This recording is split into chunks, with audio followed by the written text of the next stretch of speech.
તો આજની મારી સૌથી પહેલી ટીપ જે આપણું દળેલું જીરું હોય છે એના માટેની છે। તો આ જે જીરું છે લાંબો સમય સુધી આપણે ડબ્બામાં આવી રીતે રાખીએ તો આ જે જીરું છે એની અંદર થોડા ટાઈમ પછી જે જીવાત હોય છે એ પડવા લાગતી હોય છે। તો આ જે જીરું છે દળેલું એ લાંબો સમય સુધી સારું રહે અને એની અંદર જીવાત ના પડે એના માટે આપણે શું કરવાનું છે કે આપણા ઘરમાં જે લવિંગ હોય છે એના લવિંગના આપણે 2-3 દાણા લઈને જે આ દળેલું જીરું હોય છે એના ડબ્બાની અંદર નાખી દેવાના છે।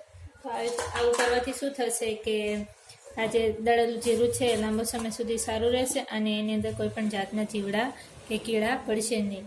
તો આ જે ટીપ છે તમને કેવી લાગી મને કોમેન્ટમાં જરૂરથી જણાવજો। તો આની પછીની ટીપ આપણે જોઈ લઈએ।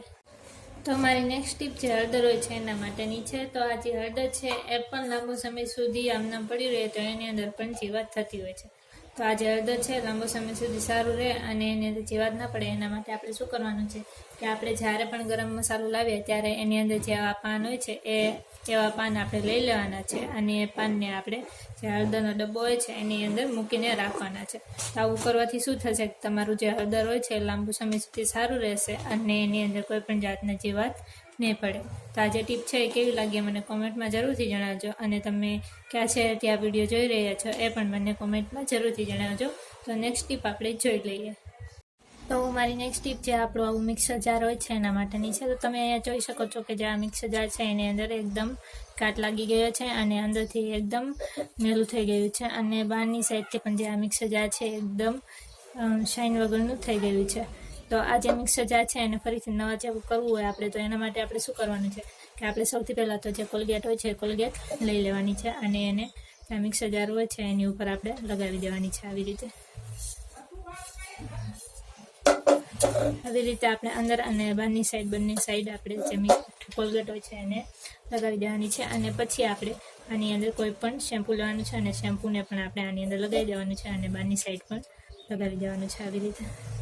પછી આપણે કોઈ પણ નાનું બ્રશ લઈ લેવાનું છે અને બ્રશની મદદથી જે આ મિક્સર જાર છે એને આપણે ઘસી લેવાનું છે। તો આપણે જે આ મિક્સર જાર છે એને સૌથી પહેલાં સારી રીતે આવી રીતે ઘસી લઈએ।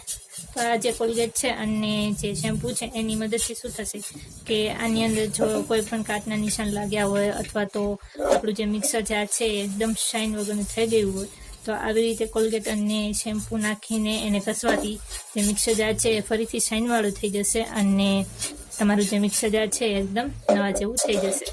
તો આવી રીતે તમે જે મિક્સર જાર હોય છે એને નવા જેવું કરી શકો છો। તો અહીંયા તમે જે લાઈવ રિઝલ્ટ છે એ જોઈ શકો છો હું તમને અહીંયા બતાવી રહી છું।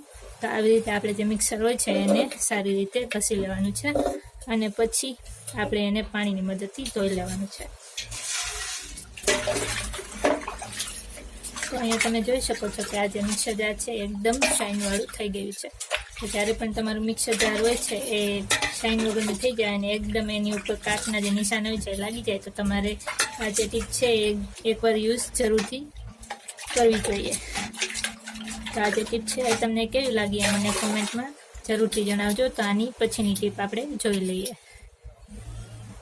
તો મારી નેક્સ્ટ ટીપ જે આપણા ચોખા હોય છે એના માટેની છે। તો આપણે ચોખાને થેલીમાં ભરીને રાખીએ અથવા તો ડબ્બાની અંદર રાખીએ તો એ પણ શું થાય છે કે લાંબો સમય પછી જે આ ચોખા છે આમનામ પડ્યા રહે તો એની અંદર ધનેરા થઈ જતા હોય છે। તો આ જે ચોખા છે લાંબો સમય સુધી સારા રહે અને એની અંદર ધનેરા ન થાય એના માટે આપણે શું કરવાનું છે કે આપણે જે સૂકા લાલ મરચાં હોય છે સૂકા લાલ મરચાં લઈ લેવાના છે અને એને આપણે જે ચોખાનો ડબ્બો હોય છે એની અંદર મૂકી દેવાના છે। તો આવું કરવાથી તમારા જે ચોખા છે એની અંદર ક્યારેય પણ જીવાત નહીં પડે। તો આ જે ટીપ છે તમારા માટે ખૂબ યુઝફુલ છે। જ્યારે પણ તમે ચોખા લાવો ત્યારે આ જે ટીપ છે એને યુઝ જરૂરથી કરજો। તો આની પછીની ટીપ આપણે જોઈ લઈએ।